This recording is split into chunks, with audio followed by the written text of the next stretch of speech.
마포구 같은 데들, 공덕동 이런 데들. 공덕동의 20평대는요, 내놓으면 현금이야, 그냥. 은행 창구에서 돈 바꾸는 거랑 거의 속도가 비슷해, 그냥. 딱 내놓으면 없어져. 예? 내놓으면 없어진다니까는. 부동산이 돈부터 넣어, 그냥.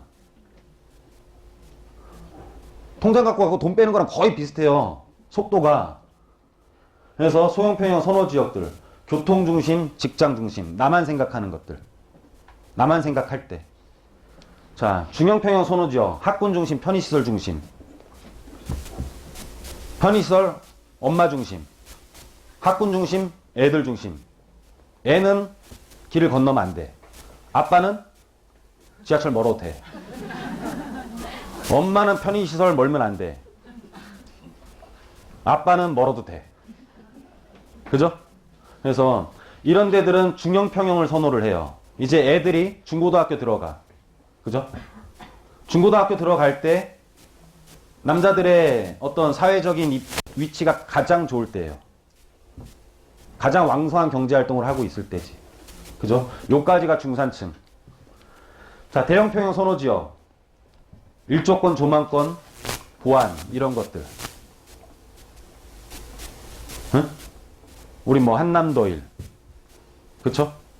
이런 데들. 대형 평형들은 일조권, 조망권이 굉장한 가격을 차지를 해요. 삼성동 아이파크 같은 경우는 전용 면적 196제곱미터짜리 우리 실거래가를 떼보면은 저층과 고층의 가격이 30억 정도 차이 납니다. 안 믿기죠? 네, 한번 보세요. 한번 보시면 2009년도 3분기인지 4분기인지 거를 한번 떼보세요. 실거래가를 한번 떼보면은 거의 30억 차이가 납니다. 그죠? 아직 조망권 값도 못 벌어봤죠. 예. 있는 물건을 살 수 있는 게 아니라 조망권 값도 없죠. 그렇죠? 대형 평형 선호 지역들은 그래서 낮은 층의 대형 평형 선호 지역의 낮은 층의 주택들은 진짜 안 팔려요. 왜냐면 돈이 있는 사람이 야 내가 왜 저렇게 후진대 살아야. 그쵸? 그래서 보통 보면은 낮은 층들은 뭐 커뮤니티 시설, 운동 시설을 만들어 놓고 위에 층부터 분양들 많이 하죠. 예? 그런 것들 지역별로도 잘 보셔야 돼요. 지역별로도. 그래서 지역별로도 유치원생이 많은지, 초등학생이 많은지, 중학생들이 많은지를 보고 평형들도 잘 선택을 해야 돼. 우리 외곽으로 갈수록 신도시로 갈수록 소형평이 더 좋겠죠? 신도시로 갈수록 사치를 할까요? 안 할까요? 사람들이? 안 하죠. 왜? 신도시 좋아서 하는 사람 별로 없거든. 어차피 버티다가 쫓겨난 거거든, 사실은. 근데 거기서 떵떵거리면서 살까요? 안 그래. 그래서 신도시 대형 평수들은요, 소형 평수보다 전세 가격이 떨어지는 경우도 굉장히 많습니다. 왜냐면은, 식구는 얼마 안 되는데 대형 평수다 보니까는 방 하나는 이렇게 보일러도 잠그고 살아요. 그리고 관리비 많이 나온다고 오히려 돈을 더 주더라도 30평대로 가, 40평대로 안 가고 막 애들이. 한번 가보세요. 전세 가격이 역전되어 있는 경우가 굉장히 많이 있어요. 그래서 지역별로도 이런 것들을 잘 살펴야 되고. 자, 아파트의 투자 기준. 제가 이거 누누이 말씀드렸었는데,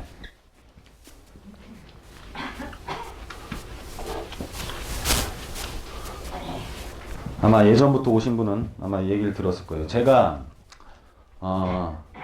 음마아파트가 한 15억 정도 할 때, 음마아파트가 15억, 작년 얘기죠, 그러니까. 작년에, 음마아파트가 15억, 음마아파트지만 17억 정도 하죠. 작년에 음마아파트가 15억 정도 할 때, 대치 레미안 팰리스가 16억 5천 정도 했었어요. 근데 음마아파트의 예상 분담금은 한 4억에서 5억이야. 같은 평형으로 가는데. 네? 그러면은 음마아파트는 같은 평형으로 가는데 19억 20억인데 옆에 새 아파트가 16억 5천이야. 뭘 사야 되는 거야 도대체? 네? 그래서 작년은 재건축에 대한 기대감이 최고조일 때였어요. 그러니까는 기준점이 없이 가격이 올랐었어. 기준점이 없이. 얘에 대한 가격을 따지지 않고 그냥 나오면 막 사는 거야. 그냥 나오면 사니까는 대치 팰리스에 대한 가격은 보지도 않고 음마아파트의 가격만 쭉쭉쭉쭉 올라가고 있었지. 하지만 대치 팰리스는 16억 5천에 머물러 있었어요. 그래갖고 제가 맨날 무슨 말을 했냐면 야 음마아파트가 50층을 가든 뭐를 가든 간에 어쨌든 대치팰리스 정도로 바뀔 건데, 야, 전세를 끼고 내 대치팰리스 타면 얼마 들어가지도 않는데 이걸 사는 게 맞지 않느냐 하는데 결국은 올해 어떻게 돼요? 대치팰리스가 22억을 찍었지, 지금. 그런 거야. 무슨 뜻이냐면, 뭐 이렇게 몇십억 말하면서 기죽이려고 하는 게 아니라, 기죽지 마세요. 그냥 그 사람들의 리고고 그런 사람들 여기 안 와도 돼. 저는 그런 사람들을 위한 강의를 하진 않아요, 사실. 잘해온 사람은 그냥 잘해온 대로 하시고, 좀 못한 사람들만 좀 바뀌셨으면 좋겠어. 못하신 분들만. 바뀌지 않으면 계속 이대로 산다, 그냥. 계속 이대로 살려면 바뀌지 말아라야, 그냥. 근데 여러분들은 바뀔 생각 안 한 분들이 굉장히 많지. 이제 와서 뭘 바꾸냐? 아니에요. 앞으로 40년 더 살아요, 다. 예? 젊으신 분들은 60년 더 살고, 50년 더 살고. 바뀌어야 된다라는 거지. 그죠? 하여튼 그건 나중 얘기고. 그래서, 개발 예정 아파트를 두고 나서, 항상 인접 신규 아파트를 비교를 하는 거예요. 그래서, 얘가 얘로 가는데 비용이 도대체 얼마냐라는 거지. 여기서 일로 가는데 비용이 얼마가 드느냐. 그게 기존 아파트, 개발 예정의 아파트의 가격을 좌우를 하는 거야, 사실. 그건 리모델링이고 뭐고 상관없어요. 그래서 투자 가능은 개발 예정 아파트에다 돈, 시간, 기회비용, 추가 부담금, 기회비용 다 더해가지고 인접 아파트보다 작거나 같아야 투자를 하는 거야, 원래는. 그래야 투자를 해야 될 거 아니냐라는 거지. 근데 작년 같은 경우는 어땠어요? 얘가 훨씬 더 커도 사람들이 미친 듯이 가버렸단 말이야.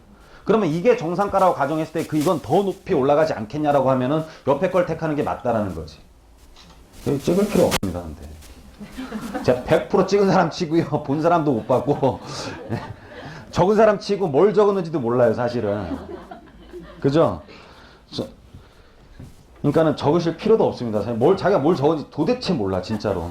찍으면 또 핸드폰 또 신형 아니죠. 그 용량이 딸려. 전화가 오면 안 받아줘, 막 이렇게. 그러니까 갤럭시 S8 이하는 찍으면 안 돼, 일단은. 예? 예. 뭐, 자기가 당황해가지고 막, 자, 리모델링 아파트. 저희 다 들립니까? 그쪽에? 안 들리네요. 아무 말씀이 없는 거 보니까. 들리세요? 예. 자, 리모델링 아파트. 수직 증축을 빼면 사업성을 논할 수 없어요. 가격 상승 이유는? 만약 수직 증축이 아니야. 1대1 재건축과 똑같지. 그냥 공식으로 따지면 1 플러스 1은 2야, 2. 그렇지 않아요? 아무 사업성이 없어. 더 판 것도 없어. 10억짜리 아파트에 2억에 대한 리모델링을 더했어요. 2억에 대한 리모델링 비용을 더했다니까? 그럼 10억 더하기 2억이야, 그냥. 그럼 12억이야, 아파트가. 이게 원래 맞는 거 아닌가? 아무것도 돈을 더 파는 게 없다니까?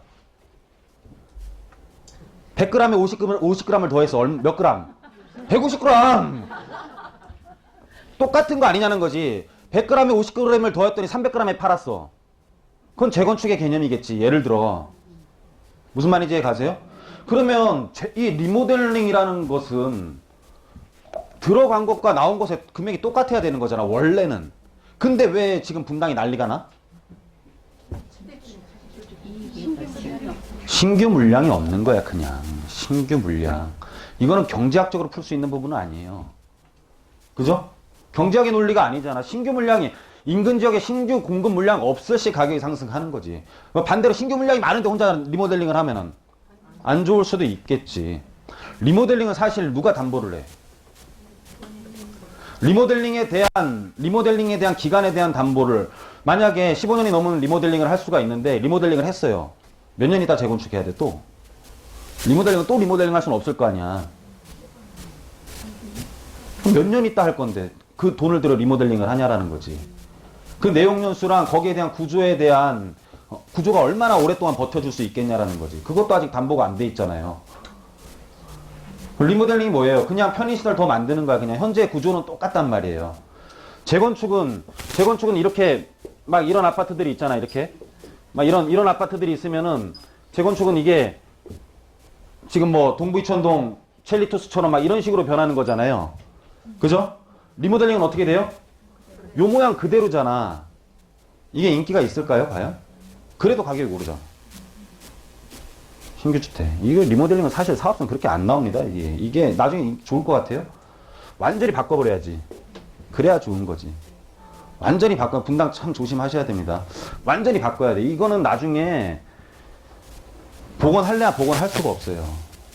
고치려면 완전히 뜯어 고쳐야지. 여자 사각턱이야. 여기 화장만 해서 막 화장만. 이뻐 안 이뻐? 예? 리모델링 화장만 막 했다니까? 안 뜯어 고치고? 근데 이게 깎았어. 이건 뭐예요? 재건축. 떡칠은 뭐야? 리모델링. 떡칠이 이뻐 안 이뻐? 안 이뻐. 무슨 말인지 이해 가세요? 이게 나중에 어떻게 되겠냐라는 거지 이게. 그래서 제가 보기에는 리모델링 굉장히 문제를 많이 갖고 있습니다 사실. 그래서 사업성 가격이 아니라 인간의 욕구가 가격을 상승시키는 거다. 그래서 여러분들이 투자를 가장 못하는 것이 감성과 이성의 싸움이에요. 보면 대부분이 이성적인 경제학으로 풀지 못하는 부분. 남편과 맨날 싸우는 거는 남편들은 이성적으로 생각을 해. 남편은 무조건 1 플러스 1 들어간 게 3 이상 되면 투자를 하는 거야. 근데 그게 계산으로 나와요? 안 나와. 이성적으로 생각을 하는 거지. 이성적으로. 근데 여자는 어때요? 감성으로 선택을 하지. 모든 게 지금 이성적으로 되진 않아. 그래서 우리가 주류경제학이라 그래 그거를. 그냥 정확하게 경제학적으로 따지는 것을 주류경제학이라 그러고, 주류경제학이 실패한 원인 자체가 행동경제학이 사람이 더 많아서 그래요. 사람들은 행동을 그렇게 하질 않아. 그래서 만약에 인간의 탐욕은 어떻게 할 것이며 소유욕은 어떻게 할 것이며 나에 대한 이 마음에 대한 위로를 해주는 건 과연 돈으로 어떻게 해결을 하겠냐는 거지. 그죠? 남자들은 여자가 비싼 가방을 사는 걸 사실 이해를 못해. 그죠 아버님? 이해 가요? 그거 자기 만족. 그 자기 만족이지. 이성적으로는 그 물건을, 가방은 막 500만 원짜리인데 그 안에 막 5만 원 들어있어. 5만 원. 막 가방을 잃어버리면 가방 때문에 죽는 거지. 그 안에 내용물은 중요하지가 않아. 남자는 그걸 이해를 못해. 그죠? 남자는 이성적이야. 이성적. 근데 여자는 어때요? 감성적. 자기 만족. 자기는 비 맞아도 막 가방 하나 사면 어디 딱 테이블에 앉으면 가방부터 올려놔 그냥. 그때부터 자기 배가 신경이 안 쓰여. 원래는 이렇게 안고 있어야 되거든. 그죠? 이제 이게 과연 어떻게 모든 걸 나타내냐는 거지. 우리나라에만 일어나는 특이한 현상들.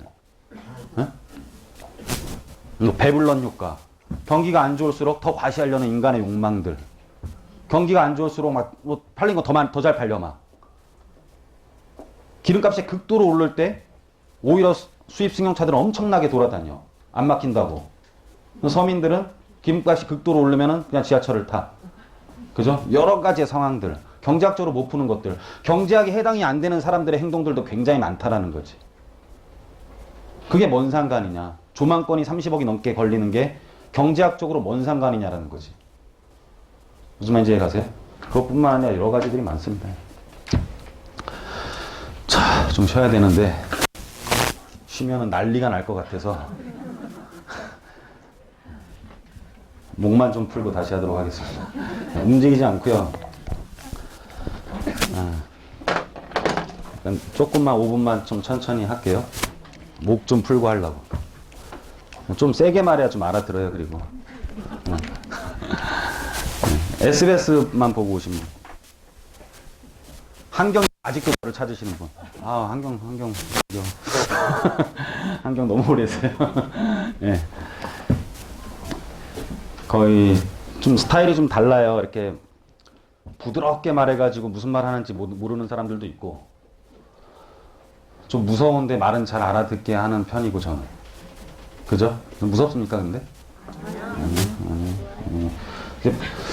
저도 이렇게 시청들 좀 사람들은 어떻게 하나 하도 무섭다 그래가지고 이렇게 보면 같은 입장에서 들어도 좀 무슨 소리 하는지 모르는 사람들도 꽤 있던데요. 도대체 살해인 거냐 말레인 거냐. 그죠? 근데 이제 확실하게 해서 본인이 하는 거지만은 명확한 근거들은 제시를 해야 되지 않겠냐, 이제 약간 저는 그런 주의입니다. 어제도 질문하신 분 중에 이 지역주택조합이 아마 마지막 질문이었나? 아마 그랬죠? 지역주택조합이 좋을 수도 있고 나쁠 수도 있어요.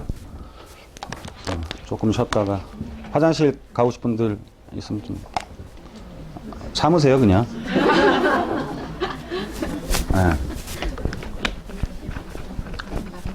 네, 못 나갑니다, 그냥. 몸이 떨리더라도 참으세요. 자, 지역주택조합 진행하도록 하겠습니다. 지역주택조합은 이 통장을 쓰는 예외사항이에요.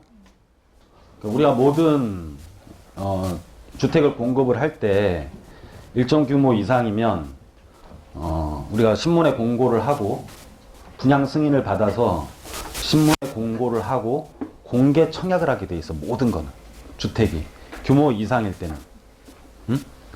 근데 그게 아니라 뭐 규모 이하일 때는 다세대 주택 같은 경우 선착순 분양도 하고 하는 거잖아요. 그게 아니라 분양을 하는 규모가 큰 것들은 무조건 그렇게 하게 돼 있는데, 그렇게 하게 되면 통장 없는 사람들이랑 통장 없는 사람들은 뭐 영원히 못 하게 되겠죠. 그렇죠? 그러다 보니까는 통장의 어떤 예외 사항이라고 보면 돼요. 예외 사항인데 집이 필요한 사람들, 그 동네에서 집이 필요한 사람들, 동일 시군구에 6개월 이상 거주하면서 큰 집을 갖고 있지 않은 사람, 원래는 예전에는 무주택자였어요. 예전에는 무주택자였는데 요즘에는 국민주택 규모 이하만 갖고 있어도 되게 지금 하죠. 예전에는 기준 시가에 대한 기준도 있었고 금액도 굉장히 적은 1억 미만의 주택들을 갖고 있었어야지만 가능했었거든요. 근데 지금은 이제 그 조항이 없어지고 그냥 국민주택 규모 이하를 갖고 있으면은 그때 이제 분양이 잘 안 될 때 어떤 보완책으로 나왔던 것들이 분양이 잘 되는 시점 지금에서도 지역주택조합의 명목에 맞지 않게 그 법은 유지가 되고 있어요. 지역주택조합은 원래 무주택자들한테 주는 걸 원칙으로 하는 거거든. 근데 지금은 명목에 안 맞지, 사실. 분양이 잘 안 되니까 유주택자들도 살아 이러는 거지. 우리 지방이 분양이 안 될 때 서울에서도 막 내려가라, 가점 다 똑같이 해주겠다, 범위를 넓혀주겠다 막 이러잖아요. 지금 김현미 장관 또 하는 거 보니까는 무슨 또 오늘도 뉴스 나왔더만 미분양 안 되는 데는 또 뭐 또 풀어주겠다고. 환장해서나 해보면은 솔직히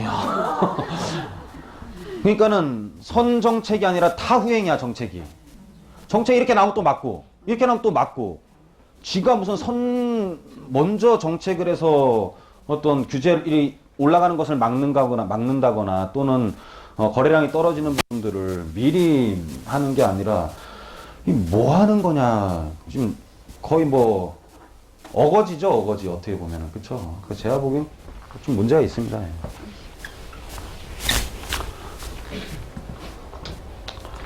뭐 솔직히 뭐 최경환 장관이 그렇게 잘못했나 싶기도 하고, 안 될 때 될 때까지 푼다 그랬는데 일단은 살려놓고 거기에 대한 부작용도 나오기는 하지만은 그게 꼭 나쁘다라고 볼 수는 또 없는 거거든요.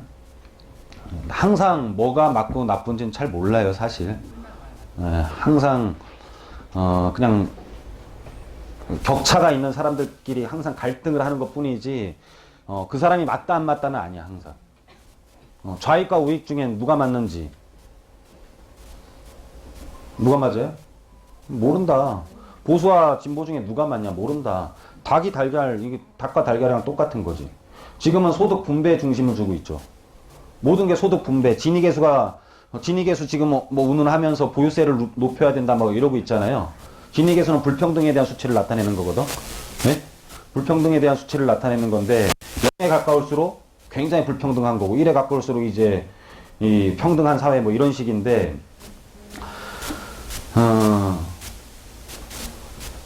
불평등하면 또 어떻고, 자본주의는 좀 불평등하기도 하죠. 그쵸? 그래서 지금 어떤 식이냐면은 현재 진보는 이런 성격이죠. 그냥 지금 평균 임금률 막 높여라. 네? 막 높여야 얘네들이 쓸 거 아니냐. 그죠? 지금은 그런 주의죠. 소득 수준을 다 높여야, 월급을 다 높여야 이 사람들이 돈을 많이 써서 기업 네가 잘 되지